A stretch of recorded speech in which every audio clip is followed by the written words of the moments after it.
Happy Saturday morning. I know this is like not unplanned, etc. But yesterday, I feel like I have to start telling people stuff that I do and explain what's going on. Um, OpenDoor is an iBuying platform. It's one of the largest ones. It's a Chinese-owned, publicly traded in America company that offers to buy your house without commissions. But the way it works is they say no commissions, and then they give you a fair deal, which is at market, what you're expecting. You say, I want $100,000. They give you $100,000, right? That's their iBuying platform. But what they don't tell you is that there's back end fees, and they're going to look at your house and estimate repairs and then deduct all that from that sales price. So your $100,000 or $1,000,000 or whatever it is you say it's worth, then gets chunked down, chunked down, chunked down. Now you can negotiate. You can tell them to go pound sand. You can say, hey, come back to me with a better offer. I get it. But at the same time, it is an act of deceiving you as a consumer, because you really have to know what you're doing when they're making that offer. Because while the typical offer to sell your house from a real estate agent is about 6%, sometimes they charge 7 to 14 cents percent in convenience fees or what have you. And at the end, they don't really disclose that until it's kind of a done deal. They've done a lot of damage to a lot of people, and it's not just the owners who sell the properties. It's the it doesn't really hurt them. I mean, they get the deal done. They don't have to deal with a realtor. They don't have to deal with people coming through. I totally get that. You know, it's an option for you. It absolutely is. But just know what you're getting into. The problem with OpenDoor. Now, OpenDoor is an iBuying platform, and Zillow was doing it. There's Purple Bricks or Purple Rain. There's a plethora of them that do the same business model of offering to buy your house without having to put it on market. Now, how do you know if that's really what the market commands? That's my big question, right? And if the market's going up like this and they offer you an offer, at the $100,000, really what it could get is 110, then you're missing out on some money. And that's what OpenDoor's business model was about. Let's capture the market as it's going up and then make money that way. It's not just OpenDoor. There was other ones. Zillow was in the business for a bit, and then they realized they would rather sell one lead to 5 or 6 realtors for $200 a pop, right? So when you're using Zillow and they say, and you push the button, say, I want to learn more about it. Well, that goes to just a bunch of different realtors. Next thing you know, you're getting hammered with a bunch of phone calls saying, hey, you want to buy a house? Do you want to buy a house? Do you want to buy a house? And I don't subscribe to that. I never played the Zillow game. I wouldn't pay that kind of money for a lead and pretend that it's worthwhile. Anyway, I did some homework. I was looking for distressed properties, let's say, around here in San Jose. And there are, right? I mean, everywhere has distressed properties. And I came upon this thing called OpenDoor Property Trust. And I don't know how many homes OpenDoor owns. I just came into a sample, a very small sample of homes in the Bay Area, from here to Hercules to San Francisco to you name it. It wound up being 106 properties. Let me set this up for you so you can see it real quick. All right, I'm going to add this to the stream. Hang on. Boom. Okay, 106 properties right here. See that? They're selling off half of them right now. There's one under contract, 3 have sold. Now, that's not saying that other ones haven't sold already. Didn't look for that. I didn't look for how many houses they actually sold. These are ones that just happened to recently sell. They haven't converted from OpenDoor Trust to the new owners, etc. They had 6 canceled or withdrawn, and 43 of them are unsold. So they have 53, almost, yeah, $55 million in inventory in their back pocket, but they're selling off actively over half of what they own value wise, right?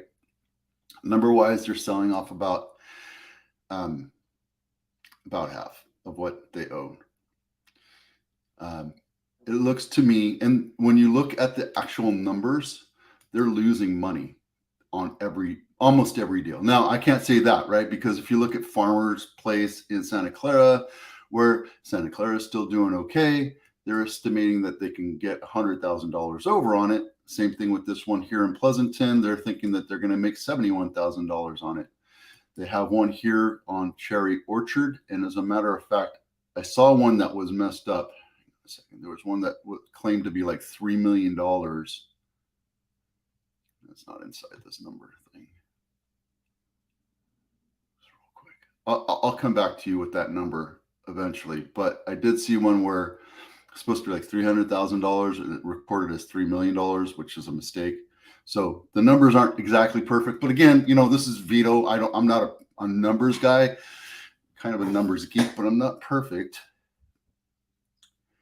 Actively speaking right now, OpenDoor is losing money. 5% of their value right now is being tossed away on active. They're not under contract right now. So these numbers could get less. They can go lower. Under contract is 12.37% under what they bought it for. I don't know what this actual number is. Maybe they rent it up and maybe they're getting to even. It's very possible. But right now, of the 3 houses that they sold that I know of, they've lost almost 10% value. So as a stockholder, again, I said OpenDoor is a publicly traded entity on the stock market. They're losing value. They're panic selling. Now, if I was the guy that was swinging this and doing all the PR, I'd say, we're only losing 3% of our value right now because the market is contracting. Because if you take this number minus this number and it's really only 3%. But the reality is they're bleeding off a lot of their value right now. I can go into individual ones right here and just, you look at them. I think this is the one right here. Yeah, see? There's no way they bought it for $3 million. Just no way. Just no way. Because even, and this is right down the street from me on the other side of Monterey, right? It's not worth $1 million, right? It's an end unit townhouse. It's not worth $1 million. There's no way they paid $3 million for it. So I can't tell you how much this is. So again, there's your skew. There's always going to be play, right? This number is probably closer to, I don't know, maybe 900,000, but I don't know. I don't want to fudge around with it until that number is. So that does skew it. Let's just call it 900. That way they actually get a little bit of profit. So their number is really $125 million in holding, right? They're actively selling off 1%. So that does help unskew their numbers, right? So anyway, I wanted to show you this. If you look at these numbers right here, the other problem with OpenDoor, not OpenDoor, iBuying platforms is they're coming into an area and raising the value of the homes artificially. And it hurts people on multiple different ways. I mentioned it a few minutes ago. So let's say that we buy 10 houses. I get a group of people. We all invest in a couple $1 million in, and we all have a couple $1 million in this holding group, right? And then I go to this one area. Let's just call it, I don't know, Sonora, just out of my head, right? And we go and buy 10 houses, and they're all worth $150,000. Right? So I go buy 10 houses. I have $1.5 million in housing that I'm holding right now. The idea here is now I'm going to go and buy 3 or 4 more houses at 400,000, right? So now I have another $2 million in my holding as far as real estate is concerned. But what happens is the value of those 10 houses now go up to about $400,000. That's great for my stakeholders. That's great for my stockholders. That's great for the value of my company.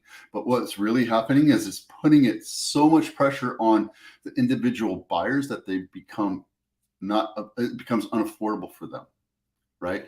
And I'm just using weird numbers because I haven't really done this shuffle yet. But if you think about it, this only helps people, the stockholders. It doesn't help buyers. Yeah, and it might help the individual sellers. But at the same time, if I was that seller that sold at 150,000 and now it's worth 400, I would have felt like I got cheated. But that's the marketing. That's the business model of what iBuyer platforms do. So, anywho, these numbers right here,